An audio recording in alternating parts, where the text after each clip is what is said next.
Lição de número 12. Tema da lição: o caráter missionário da Igreja de Jerusalém.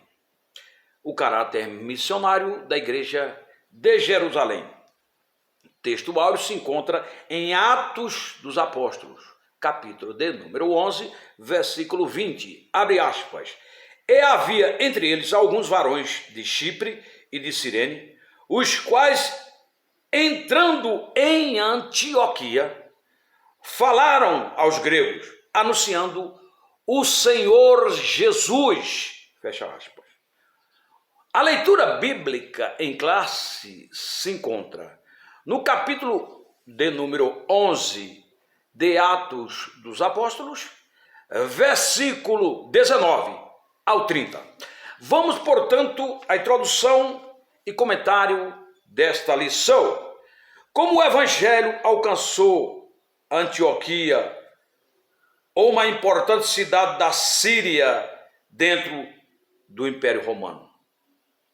Conhecer esse fato é relevante, porque pela primeira vez cristãos de Jerusalém levam a mensagem da cruz aos gentios fora das fronteiras de Israel. Com o ingresso do Evangelho na cidade de Antioquia, a igreja dava seu primeiro salto na missão transcultural. Nesta lição, estudaremos sobre como, abre aspas, ide, fecha aspas, de Jesus é levado a sério por um grupo de cristãos refugiados, vítimas da perseguição que sobreviera a Estevão em Jerusalém. Esses crentes, mesmo sendo leigos, possuíam uma forte consciência missionária. E quando perseguidos, não escondiam sua fé, mas compartilhavam, apontando sempre para a cruz de Cristo.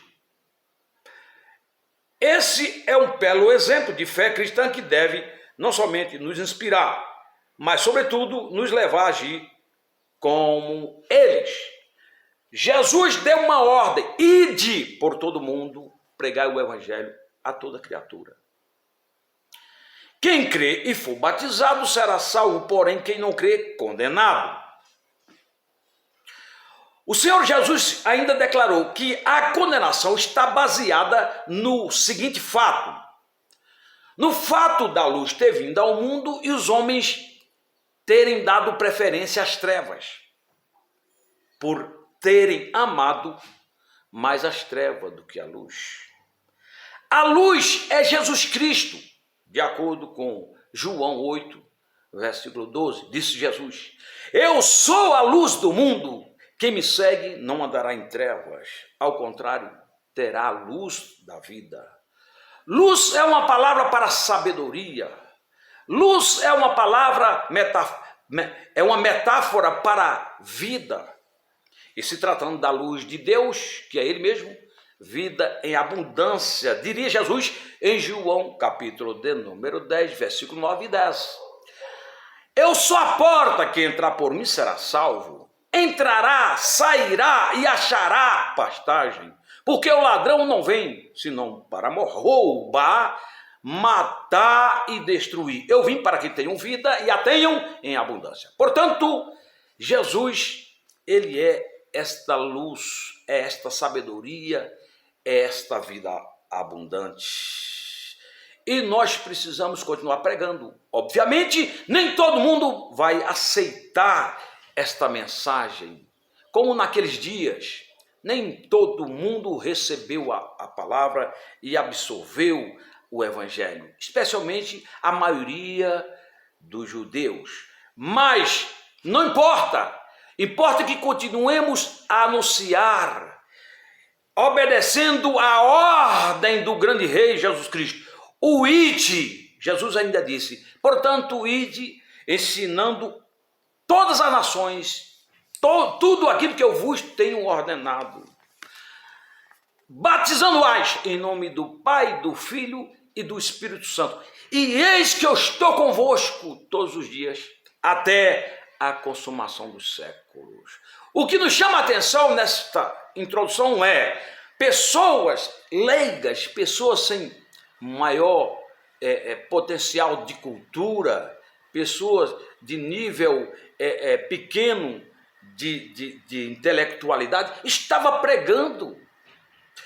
Hoje não pode ser diferente, não importa se você é uma pessoa que tem formações acadêmicas, importa que você tenha disposição para anunciar esta palavra, porque Paulo já dizia que ele não anunciava a palavra fundamentado em sabedoria e filosofias humanas, mas em demonstração de espírito e de poder. Está escrito bem aqui. Então, se você tem o Espírito Santo, e obviamente você que creu tem, pregue a palavra. É o Espírito Santo que vai te dar sabedoria, e Deus se encarregará de cumprir com a sua poderosa obra salvadora. Olha só o que está escrito aqui em 2, versículo 4b, primeira aos Coríntios 2:4, diz o seguinte, é o 2:4, primeiro aos Coríntios 2:4, a minha palavra e a minha pregação não consistiram em linguagem persuasiva de sabedoria, mas em demonstração do Espírito e de poder. Demonstração de Espírito e de poder.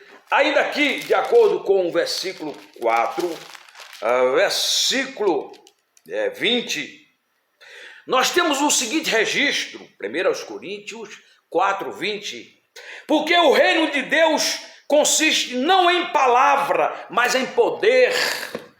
E o poder já veio sobre você, Atos 1:8, é promessa de Jesus. E recebereis o poder do Espírito que há de vir sobre vós, e ser-me-eis testemunhas, tanto em Jerusalém, como em toda a Judéia, Samaria e até aos confins da terra. Vamos, portanto, agora ao primeiro tópico, que traz como título Uma Igreja com Consciência Missionária. Lucas abre essa seção de seu livro fazendo referência aos cristãos. Abre aspas. Os que foram dispersos pela perseguição que sucedeu por causa de Estevão caminharam até a Fenícia, Chipre e Antioquia. Atos 11, versículo 19. Observamos que essa passagem bíblica faz um paralelo com Atos, capítulo de número 8, versículo 1 ao 4, onde narra o início da perseguição em Jerusalém, que gerou a dispersão cristã. Assim como Filipe, que em razão da perseguição levou o evangelho à cidade de Samaria, da mesma forma, esses crentes que também faziam parte desse grupo de cristãos perseguidos, levaram o evangelho para além da fronteira de Israel. O que nos chama a atenção é que a perseguição ela motiva as pessoas a anunciarem a palavra, a pregarem a palavra. Não é por acaso que Paulo estava preso ali em Filipos, e ele vai retratar exatamente esse caráter daqueles que serviam a Jesus Cristo e em meio à perseguição e por estarem decepcionados por verem o líder deles, Paulo, presos, eles se sentiram ainda mais motivados a pregarem a palavra do Senhor. Olha só aqui em Filipenses, capítulo de número 1,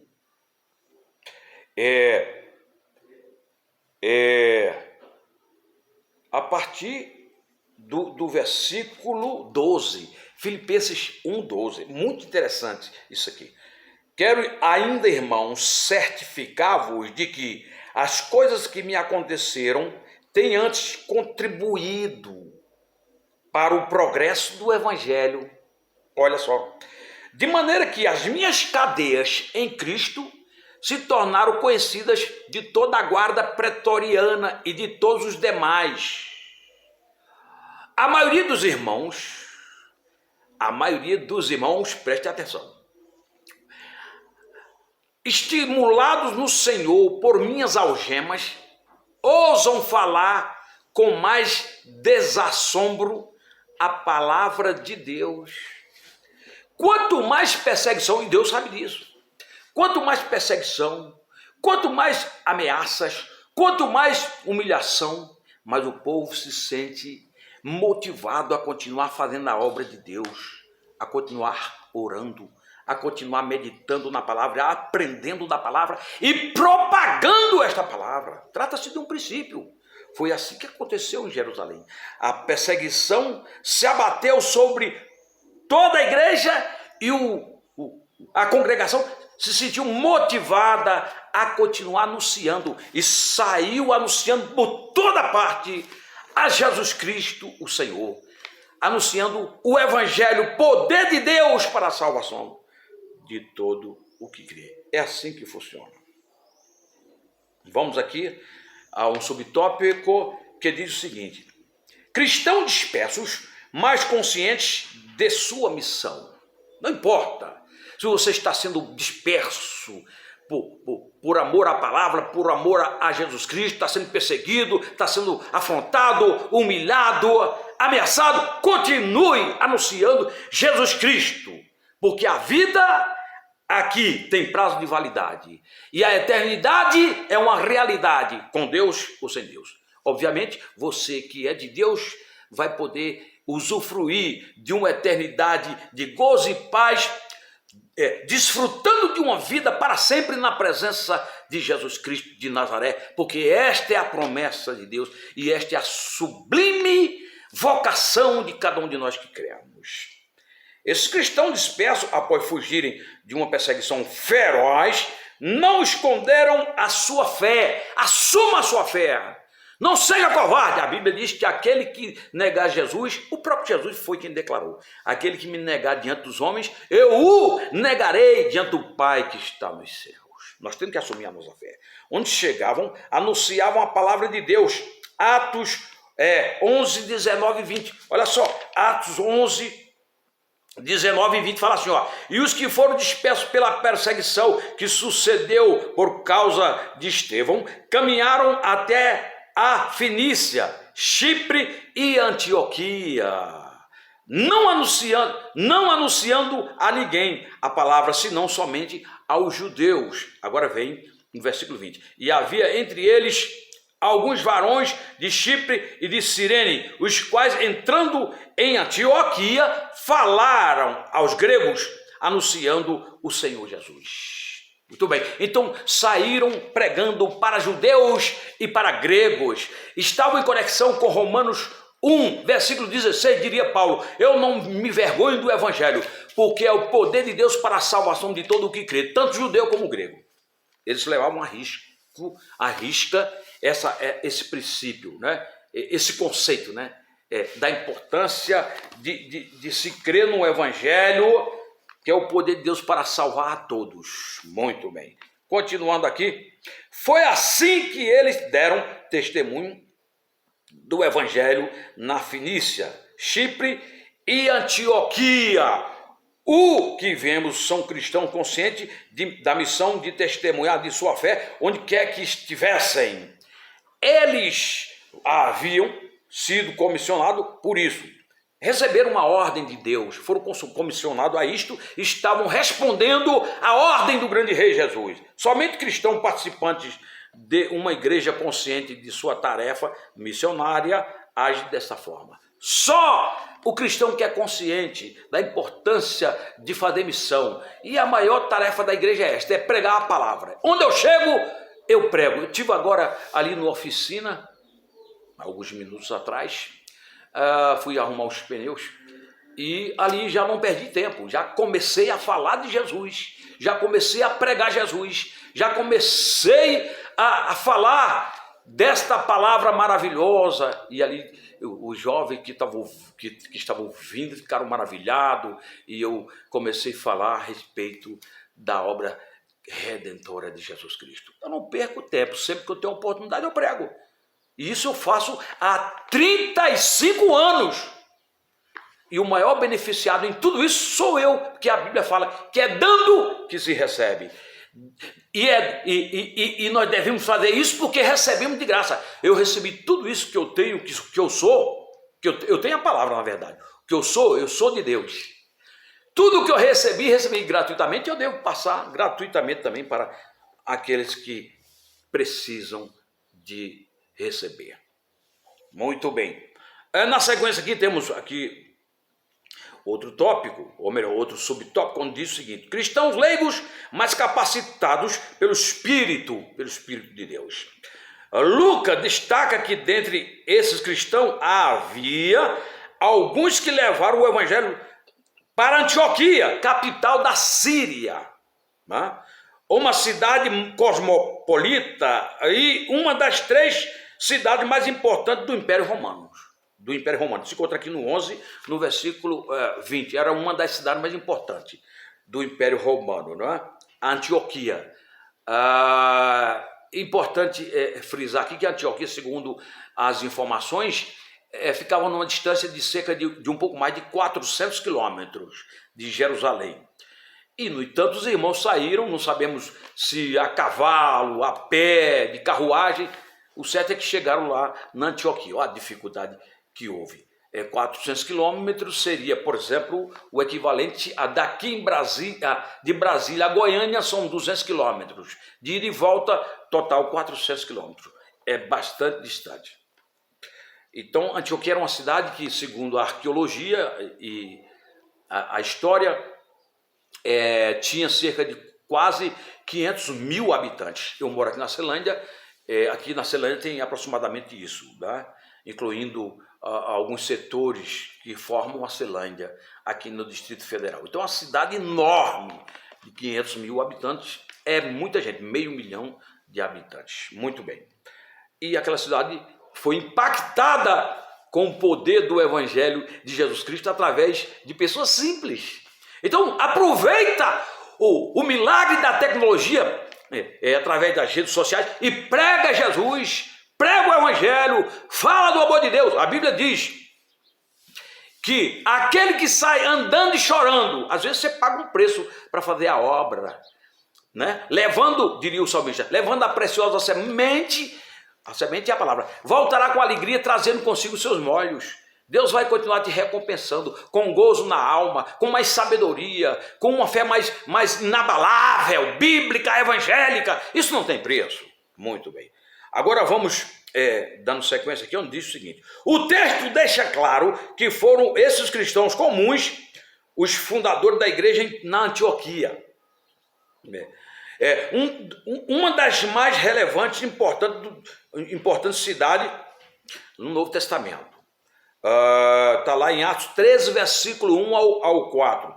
Eram cristãos anônimos e leigos, pessoas sem muita formação cultural, formação acadêmica, né? E intelectual. Eram cristãos anônimos e leigos. Eles não são contados entre os apóstolos, diáconos ou presbíteros, pessoas simples, né? Contudo, eles foram usados por Deus para fundar aquele trabalho.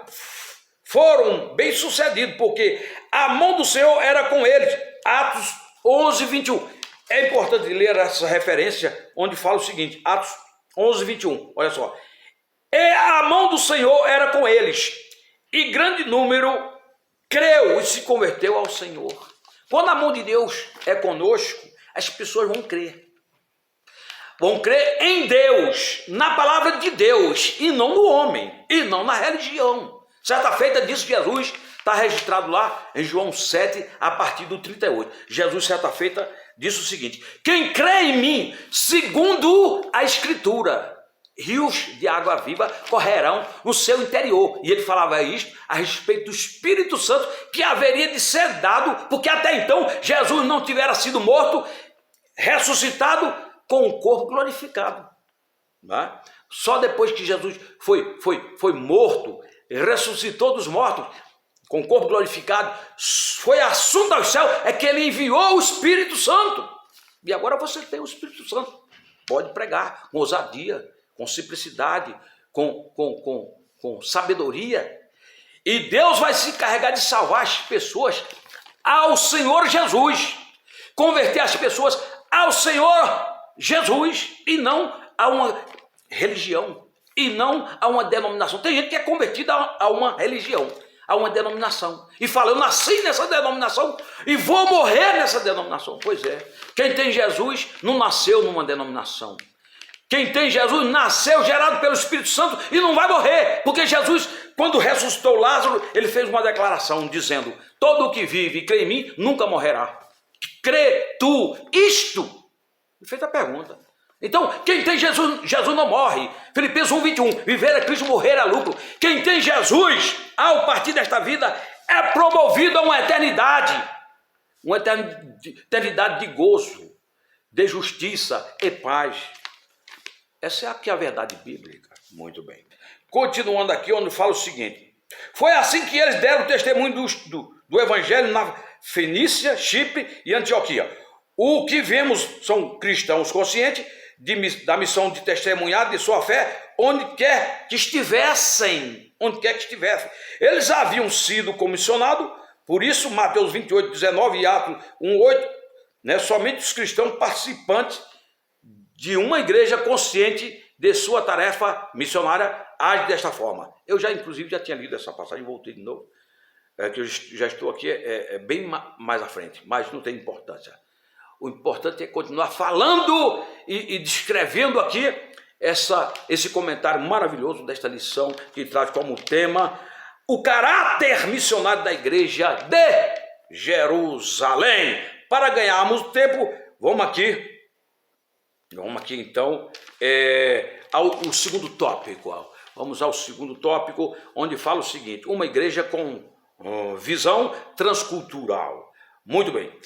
A Bíblia nos conta que alguns cristãos que tinham sido espalhados pelo mundo chegaram a Antioquia, falaram aos gregos. Olha só, mais de 400 quilômetros de Jerusalém a Antioquia. Uma cidade grande, enorme, quase 500 mil habitantes. Muito bem. Essa expressão falar aos gregos é muito importante. De acordo com estudiosos, ela explica que esse foi o primeiro momento em que os cristãos judeus foram de Jesus para a pessoa. De acordo com os estudiosos, ela explica que esse foi o primeiro momento em que os cristãos judeus falaram de Jesus para pessoas que não eram judias. Tá vendo? Primeira vez. Os judeus, eles usavam de preconceito em relação aos pagãos, mas eles tiveram que romper essa barreira e pregarem aqui aos pagãos, aos gentios, por ordem do Espírito Santo, não é? Em Atos dos Apóstolos nós vamos ver com muita clareza, né, esse comportamento dos judeus cristãos, né, da igreja, a comunidade cristã da época. Muito bem. Adoravam outros deuses e não seguiam o judaísmo. Os pagãos, os gentios, eles não conheciam a cultura do judaísmo. Eram pessoas pagãs que adoravam falsos deuses, né? Adoravam toda sorte de ídolos, mas Deus, né, através de Jesus Cristo, foi dado, né, como sacrifício para que, através do seu sacrifício, o mundo fosse alcançado, fosse resgatado, uma vez crendo naquele sacrifício perfeito, único e eterno, realizado por Jesus ao Pai, em favor da salvação de todos. Amém?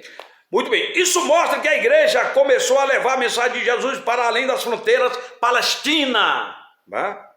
Chegando a um mundo totalmente diferente, onde as pessoas não conheciam a fé judaica, né? Os pagãos não conheciam a fé judaica, né? A cultura.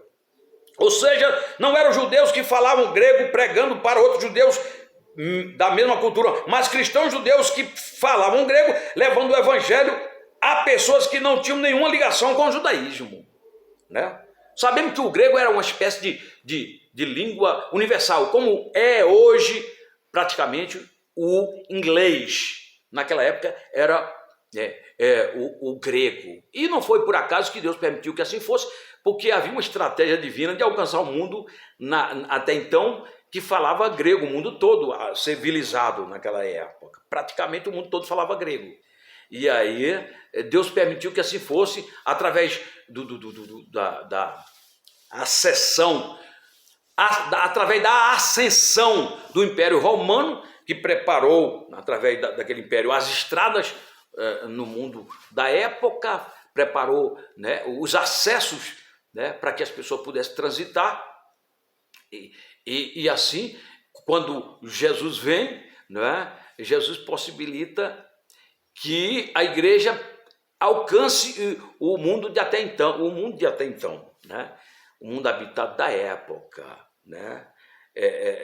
Houve, vamos dizer assim, o trabalho dos romanos nesse sentido, né? Vamos dizer assim, de preparar a estrada, né? Um trabalho, vamos dizer assim, de terraplanagem, né? Eles prepararam tudo. Na época diz que havia dificuldade antes do Império Romano de acessar a cidade, mas Roma teve essa preocupação, né? E aproveitando, a igreja aproveitando que a linguagem, a língua, o idioma universalmente praticamente era o grego, né? E Jesus vem exatamente nesse contexto. A igreja, que também falava o grego, saiu pregando para as pessoas, e aí não havia dificuldade das pessoas ouvirem, né, o evangelho, porque a maioria das pessoas falavam grego na época. Muito bem, então Deus está no controle de tudo, né? E Deus vai trabalhando, vai preparando o ambiente com o fim de levar esta palavra a todo mundo, que Ele quer salvar todo mundo. Trata-se de uma expressão do amor de Deus para com a sua criatura, né? Para com o homem como um todo. Muito bem. Continuando aqui, onde fala o seguinte: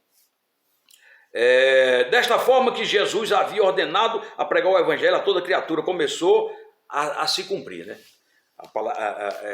Esse ídolo de Jesus começou a se cumprir aqui quando a comunidade cristã saiu de Jerusalém para pregar a outros povos.